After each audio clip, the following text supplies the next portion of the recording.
Welcome back दोस्तों। मैं आपको फिर से याद दिला दूं कि मैंने एक नया चैनल ओपन किया है जिसका नाम है ज्ञान्स, जहां पर आपको कुछ फैक्ट्स, कुछ नॉलेजेबल वीडियोस देखने को मिलेंगी। डिस्क्रिप्शन में मैंने लिंक दे दिया है, उसी तरह पिन भी कर दिया है। सो आई हम्बल रिक्वेस्ट यू, इस वीडियो के बाद आप मेरा सेकंड चैनल जरूर विजिट करना। तो खैर, मूवी का नाम है हाउलिंग। पोस्टर देखते ही आप समझ गए होंगे कि एक साउथ कोरियन मूवी है। ये movie in the year of 2012 में रिलीज हुई थी और इस मूवी के डायरेक्टर है यू हा। और ये मूवी एक नॉवल पर बेस्ड है और उस नॉवल का नाम था द हंटर और वो novel in the year of 1996 में पब्लिश हुई थी। अब मूवी के बारे में बात करें तो मूवी मुझे ठीक ठाक लगी, उतनी एक्स्ट्रा ऑर्डिनरी तो नहीं कह सकते। मूवी हाफ तक सस्पेंस में चलती रहती है और हाफ मूवी के बाद कहीं दूसरे डायरेक्शन में जाने लगती है। ये बात मुझे कुछ हजम नहीं हुई और वैसे भी साउथ कोरियन मूवीज एक्सपेरिमेंट करने में माहिर है, तो इसीलिए ये एक सस्पेंस, क्राइम, रिवेंज मूवी है। तो खैर चलिए लेट्स गेट स्टार्ट। तो मूवी की शुरुआत में ही एक आदमी को दिखाया जाता है जो शराब पीते हुए अपने गाड़ी में बैठता है और देखते ही देखते उसकी कार में आग लग जाती है और उस फायर के कारण वो आदमी अपने ही कार में जल के मर जाता है। तो दूसरे दिन सुबह पुलिस वहाँ पर आती है उस प्लेस की इंस्पेक्शन करने के लिए और यह है हमारा हीरो। इसका नाम है जो सांग गिल और जो इसके बगल में खड़ा है वो है इसका चीफ डिटेक्टिव सीओ। और उसी तरह सीओ जो का फ्रेंड है, उसका क्लासमेट है और सीओ के बगल में एक और डिटेक्टिव है और इसका नाम है यंग शियोल। तो उस प्लेस की इंस्पेक्शन करने पर इनको कोई ठोस सबूत नहीं मिलता क्योंकि सारा सब कुछ जल चुका होता है और एटलीस्ट उस बंदे की आईडी भी नहीं होती। एट लास्ट पुलिस को दो चीजें मिलती है, एक जला हुआ फोन और दूसरा जली हुई बेल्ट। तो खैर थोड़ी देर बाद हमारे हीरोइन की एंट्री होती है और इसका नाम है चा यून यंग। चा पहले मोटरसाइकिल पेट्रोल ड्यूटी पर थी और चीफ ने इसको ट्रांसफर करके यहाँ पर बुलाया है। उसी में चीफ जो से चा को अपने पास रखने के लिए कहता है एज ए असिस्टेंट के तौर पर और उसी तरह चीफ इस जले हुए बंदे के केस को जो को सौंपता है।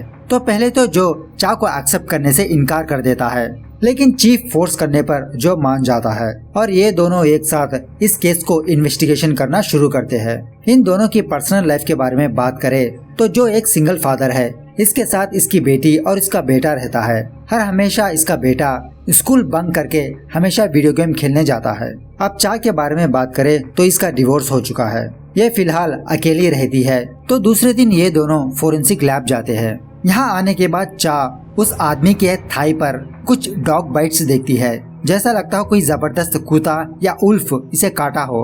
उसी तरह विक्टिम के यूरिन में ड्रग्स भी पाया गया, जिससे ये बात पता चलती है कि ये ड्रग एडिक्ट था। उसके बाद जो उस विक्टिम के फोन को डॉक्टर को देता है, उसमें जो डेटा है, जो फोन नंबर्स है, वो बाहर निकालने के लिए। तो डॉक्टर इन दोनों से कहता है मैं पक्का तो नहीं कह सकता क्योंकि ये फोन पूरा का पूरा जल चुका है, लेकिन आई विल ट्राई। तो उसी वक्त इन दोनों को ये बात पता चलती है कि जो विक्टिम मरा है उसने सुसाइड नहीं किया, उसका मर्डर किया गया था और मर्डर करने का सिस्टम कुछ अलग ही लेवल का था। मतलब बाजार में एक बेल्ट मिलती है, एक टाइमर बेल्ट, और इस बेल्ट की मदद से किसी ने इस बंदे को जला के मार दिया। सर्टेन टाइम आने के बाद वो बेल्ट एक्टिवेट हो गया था, जिसके कारण उस बेल्ट में से आग निकलना शुरू हो गई थी और देखते ही देखते वो आग उस विक्टिम को पूरा का पूरा जला दिया था।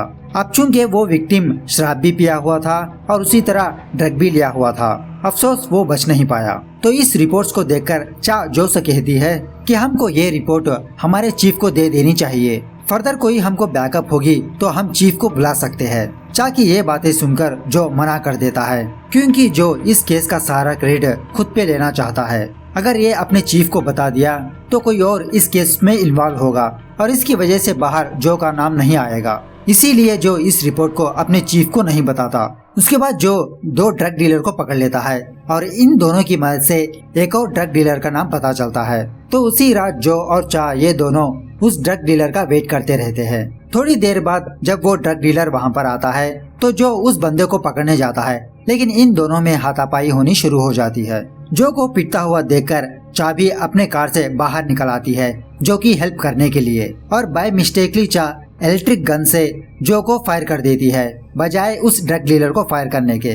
तो खैर थोड़ी देर बाद जो को और उस ड्रग डीलर को होश आता है और यहाँ पर जो को उस विक्टिम के बारे में पता चलता है और मरने वाले का नाम था ओह ग्यूंग गिल। तो उस विक्टिम का एड्रेस पता करने के बाद जो खुद वहाँ पर जाना चाहता है चा को छोड़ के, क्योंकि चा ने यहाँ पर गलती की है। चा जो से बहुत रिक्वेस्ट करती है कि वो भी उसके साथ आएगी, लेकिन जो उसे मना कर देता है। जब जो उस विक्टिम के घर जा रहा होता है तो चा अपने बाइक से जो के कार को फॉलो करने लगती है। तो खैर थोड़ी देर बाद ये दोनों ग्यूंगिल के घर जा पहुंचते हैं। यहाँ आने के बाद इन दोनों को ये पता चलता है कि विक्टिम सिर्फ ड्रग डीलर ही नहीं था, बल्कि वो ह्यूमन ट्रैफिकिंग भी करता था। तो ये सारा सब कुछ देखने के बाद जो अपने मन में कहता है चलो अच्छा हुआ ये साला मर गया। उसके बाद फॉरेंसिक डॉक्टर जो को अपने ऑफिस बुलाता है। उस डॉक्टर ने विक्टिम के फोन से कुछ डेटा हासिल कर लिया है और इस डेटा में एक वीडियो भी होता है जहाँ पर एक आदमी एक लड़की का रेप कर रहा होता है और इस आदमी के पीछे एक टैटू लगा हुआ रहता है। और ये टैटू वाला आदमी कौन है आपको आगे पता चलेगा। मतलब ग्यूंगिल पॉर्न भी बेचता था। उसके बाद जो और चा ये दोनों यंग चील की प्रमोशन पार्टी पे जाते हैं। तो पार्टी के दौरान यंग चील चा से बदतमीजी करने लगता है, लेकिन चा भी उसको मुंह तोड़ जवाब देती है। जब से यंग चील चा से नफरत करने लगता है, बेवजह उसे मारते रहता है, उसे डांटते रहता है, क्योंकि यंग चील चा का सुपीरियर है। उसके बाद दूसरे सीन में हम ये देखते हैं कि ये कूता एक आदमी का गला काट के उसे मार देता है और थोड़ी देर बाद ये बात पुलिस को पता चल जाती है। तो चीफ उस बॉडी को फॉरेंसिक लैब ले आता है। यहाँ पर चीफ को जो के बारे में पता चलती है। मतलब जो ने चीफ से क्या छुपाया ये बात पता चलती है। वो ड्रग्स, वो बेल्ट, वो वीडियो क्लिप के बारे में सारा सब कुछ ये डॉक्टर चीफ को बता देता है। ये पता चलने के बाद चीफ और कुछ इंस्पेक्टर्स ग्यूंगिल के घर जाते हैं और यहाँ पर ऑलरेडी जो और चा मौजूद होते हैं। यहाँ आने के फौरन बाद ही यंगशील बिना वजह चा पर हाथ उठा देता है और उसे डांटने लगता है, इतना सारा होने के बावजूद भी तुम लोगों ने हमको रिपोर्ट नहीं किया। और थोड़ी देर बाद अंदर से जो बाहर आता है और अपने चीफ को सॉरी कहने लगता है। तो थोड़ी देर बाद इस बिल्डिंग के ओनर्स को बुलाया जाता है और इस बिल्डिंग का ओनर एक मिनिस्टर होता है और पुलिस मिनिस्टर से पूछताछ करने पर मिनिस्टर पुलिस को बताता है कि हमारे कई सारे बिल्डिंग्स है, तो हम एक एक रूम कैसे ऑब्जर्व करें। तो उस घर की तलाशी लेने पर पुलिस को एक फोटो मिलती है जहाँ पर 4 लोग होते हैं और उसी में एक औरत भी होती है। और मैं आपको ये बात बता दूं कि इन चारों में से 2 लोग मर चुके हैं। एक पहला विक्टिम जो जल के मर गया और दूसरा कुत्ता काटने की वजह से मर गया। अब चूंकि यहाँ पर एक कुत्ते का मामला है तो चा डॉग ट्रेनर से बात करने जाती है और इस आदमी से पूछताछ करने पर जो और चा को एक और आदमी के बारे में पता चलता है और वो आदमी डॉग्स को स्मगल करता है। और इसी तरह इन डॉग्स में से एक और प्रजाति होती है और वो है वुल्फ डॉग। और इसी तरह जो और चा ये दोनों उस आदमी के घर जाते हैं। यहाँ पर उनको कई तरह के कुत्ते देखने को मिलते हैं और इनमें से एक वुल्फ भी होता है। थोड़ी देर बाद वो आदमी अपने घर आता है और पुलिस का नाम सुनते ही वहाँ से भागने लगता है। जो उस आदमी को पकड़ने की कोशिश करता है, लेकिन वो आदमी नहीं रुकता, अपनी कार लेके भागने लगता है। चा इस बार भूल ना करते हुए अपनी गन लेकर उस आदमी के कार के टायर पर फायर कर देती है। इस तरह से ये आदमी पकड़ा जाता है। इस आदमी से पूछताछ करने पर इन दोनों को ये बात पता चलती है कि डॉग फाइट के लिए ये डॉग्स खरीदता है, डॉग स्मगल करता है। और इसी क्वेश्चंस के दौरान जो वुल्फ डॉग के बारे में पूछता है तो पहले तो ये आदमी इन दोनों को सच नहीं बताता, लेकिन डरा धमकाने के बाद वो आदमी इन दोनों से सच बताने लगता है कि इसने एक छोटे से वुल्फ डॉग को एक आदमी को दिया था और वो आदमी भी एक ड्रग स्मगलर था और उस आदमी का नाम है मिन टाई शिक। तो थोड़ी देर बाद जो और चा ये दोनों अपने ऑफिस आते हैं। तो ऑफिस आने के बाद फिर से यंगचिल चा से बदतमीजी करने लगता है, उसे बेवजह डांटने लगता है और ये बात जो को हजम नहीं होती और जो यंगचिल को मारने पीटने लगता है। इस तरह से इन दोनों में हाथापाई होने लगती है। उसके बाद दूसरे दिन जो चीफ और कुछ पुलिस वाले मिन टाई शिक के घर आते हैं उसे पकड़ने के लिए और अंदर जाते ही उन गुंडों में और पुलिस में फाइट होने लगती है। और उसी तरह जब मिन भाग रहा होता है तो चा उसे पकड़ने की कोशिश करती है, लेकिन मिन चा को बहुत बुरी तरह से पीटने लगता है और वहाँ से भागने लगता है। तो बच्ची कुची पुलिस मिन का पीछा करते हैं कि तभी वहाँ पर ये औरत अपनी कार से उतरती है और ये औरत वही है जो उन विक्टिम के साथ फोटो में देखने को मिली थी। जब ये औरत चा को देख रही होती है कि तभी एक वुल्फ डॉग आकर इस औरत का गला काटने लगता है और बहुत बेरहमी से उस औरत को मार देता है। उस औरत को मारने के बाद ये वुल्फ डॉग पलट के चा की तरफ देखता है और चा को बिना कुछ किए वहाँ से निकल जाता है। तो मिन टाई शिक से पूछताछ करने पर पुलिस को ये बात पता चलती है कि इन्होंने रॉन्ग आदमी को पकड़ा है, मतलब उन दोनों का कत्ल मिन टाई शिक ने नहीं किया और इसी तरह इसके पास कोई वुल्फ डॉग मौजूद नहीं है, जिसकी वजह से ये पुलिस इस केस को ऑलमोस्ट क्लोज कर ही देती है।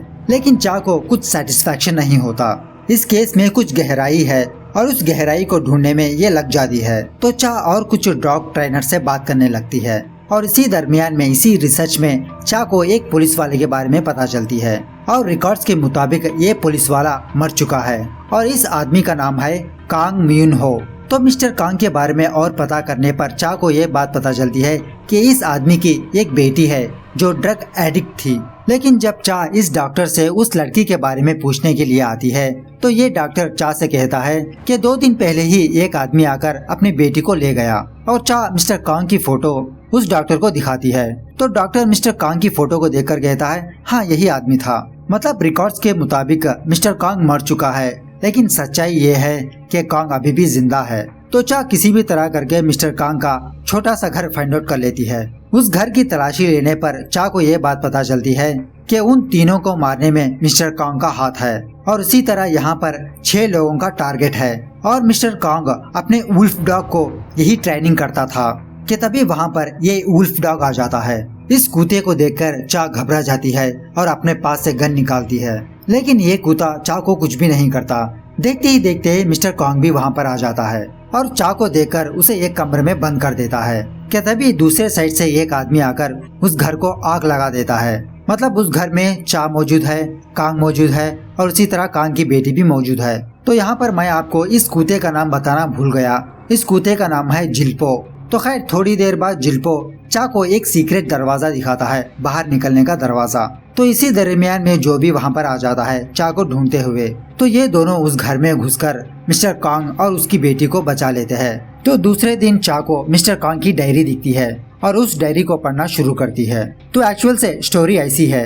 तो मिस्टर कांग की बेटी का नाम जंग है। जब जंग 9th ग्रेड में थी वो अपने घर से भाग चुकी थी और किसी ने जंग को पकड़कर ड्रग्स में और ह्यूमन ट्रैफिकिंग में फंसा दिया था। 1 साल के बाद जंग कांग को बहुत बुरी हालत में मिली। जंग बहुत पागलों जैसी हरकत कर रही थी क्योंकि वो ड्रग एडिक्ट हो चुकी थी। अपनी बेटी की ऐसी हालत देखकर मिस्टर कांग अपनी तरह से रिसर्च करना शुरू किया और उसके सामने कुछ लोगों के नाम आए और कुछ दिनों बाद मिस्टर कांग किम से एक डॉग खरीदा था और यही वो वुल्फ डॉग है।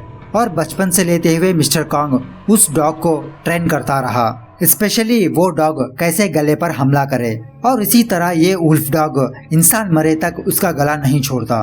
तो दूसरे सीन में हमको ये बात पता चलती है कि इस ह्यूमन ट्रैफिकिंग में, इस ड्रग में उस मिनिस्टर का हाथ है और इसी तरह इस मिनिस्टर के साथ एक करप्ट पुलिस ऑफिसर भी मौजूद है और यहाँ पर ये पुलिस ऑफिसर मिनिस्टर से और पैसे मांगता है उन सबूतों को क्लीन करने के लिए, क्योंकि एक वक्त पहले ये पुलिस ऑफिसर मिनिस्टर का एक काम किया था। लेकिन दूसरे ही सीन में वो मिनिस्टर इस पुलिस ऑफिसर को मार देता है और यहाँ पर एक सुसाइड का माहौल जमा देता है। और इसी में हमको ये बात पता चलती है कि जो फर्स्ट विक्टिम मरा था, जो आग लग के मरा था, उसको मारने में इस पुलिस ऑफिसर का हाथ है और इस पुलिस ऑफिसर को मिनिस्टर ने ही ऑर्डर दिया था उस आदमी को मारने के लिए, ग्युंगिल को मारने के लिए। तो दूसरे ही सीन में मिन टाइशिक मरा हुआ पाता है और इसको मारने वाला वो वुल्फ डॉग ही होता है। तो ये देखने के बाद जो फौरन मिस्टर कांग के पास आता है और उसे पूछने लगता है अगर तुम यहाँ पर हो तो मिन को किसने मारा। तो मिस्टर कांग जो को समझाता है कि जिलपोंग उन सारे आदमियों के फेसेस याद कर लिया है और इसीलिए वो 1 बाय 1 सबको मारते आ रहा है। अब चूंकि अब तक 5 लोग मर चुके हैं तो जो मिस्टर कांग से 6th टारगेट के बारे में पूछता है, लेकिन मिस्टर कांग जो से कुछ भी नहीं बताता और ऑफ कोर्स वो 6th टारगेट ये मिनिस्टर ही है और इसी मिनिस्टर ने जंग की ऐसी हालत की थी। और उस वीडियो क्लिप में जो टैटू वाला आदमी था वो और कोई नहीं, मिनिस्टर ही था। तो ये सारा सब कुछ जान लेने के बाद ये मिनिस्टर भागने की प्लानिंग करता है। यहाँ पर पुलिस स्टेशन में ऊपर से इन सारे लोगों को ऑर्डर आता है कि उस वुल्फ डॉग को मार दे, मतलब जिलपोंग को मार दे, क्योंकि वो इंसानों के लिए खतरा है। और उसके बाद हॉस्पिटल में ही मिस्टर कांग की मौत हो जाती है और अपने बाप को देखकर जंग बहुत रोने लगती है। तो यहाँ पर मिस्टर कांग के घर के पास पुलिस एक जाल बिछाती है जिलपोंग को पकड़ने का। पुलिस जंग की एक ड्रेस लेकर ऊपर लटकाती है, ये इशारा देने के लिए कि उसकी फैमिली यहाँ पर है। तो सेम प्लान के मुताबिक जिलपोंग वहाँ पर आता है। तो जिलपोंग को देखकर सारे पुलिस वाले जिलपोंग पर टारगेट करने लगते हैं, लेकिन आइन वक्त पर जो ऊपर फायरिंग कर देता है। इस फायरिंग की आवाज सुनकर जिलपोंग वहाँ से भागने लगता है, मतलब जो जिलपोंग को बचाना चाहता है। जब जिलपोंग भाग रहा होता है तो चा उसका पीछा करने लगती है, लेकिन उसे मारती नहीं। तो बहुत देर भागने के बाद जिलपोंग एक पुराने घर आता है। यहाँ आने के बाद चा ये देखती है कि ये मिनिस्टर कुछ आदमियों की मदद से यहाँ से भागने की कोशिश कर रहा है, लेकिन चा उस मिनिस्टर को रोकने की कोशिश करती है। इसी दरमियान में चा और उन गुंडों के बीच हाथापाई होने लगती है। चा फिर से जख्मी हो जाती है, लेकिन आइन वक्त पर वहाँ पर जो आ जाता है और जो भी उन गुंडों से फाइट करने लगता है। लेकिन इसी दरमियान में ये मिनिस्टर बाहर भागने लगता है, लेकिन तभी जिलपोंग आकर इसको काटने लगता है, इसको मारने की कोशिश करता है। ये देखकर चा जिलपोंग को नहीं मारती, लेकिन जो जिलपोंग पर फायरिंग कर देता है और वहीं पर जिलपोंग की मौत हो जाती है। तो दूसरे सीन में हमको ये देखने को मिलता है कि वो मिनिस्टर पकड़ा गया है, उसको पुलिस ने गिरफ्तार कर लिया है और उसी तरह ये मिनिस्टर अपना जुर्म कबूल कर लेता है कि इसका हाथ ह्यूमन ट्रैफिकिंग और ड्रग्स में है। उसके बाद इस केस को सॉल्व करने के लिए जो सैंगिल को रिवॉर्ड भी मिलता है उसके चीफ की तरफ से। उसके बाद यहाँ पर चा जंग को उसकी नई जिंदगी देने में उसकी हेल्प करती है और यहाँ पर ये मूवी दी एंड होती है। इसीलिए कभी कभी कहते हैं इंसान से बेहतर है जानवर। कुछ समय पर कुछ लोग ये भूल जाते हैं कि वो एक इंसान है। तो खैर जाते जाते सब्सक्राइब करते जाना और उसी तरह मेरे सेकंड चैनल को भी सब्सक्राइब कर लेना। मिलते हैं अगली वीडियो में, तब तक take care, bye bye, see you soon.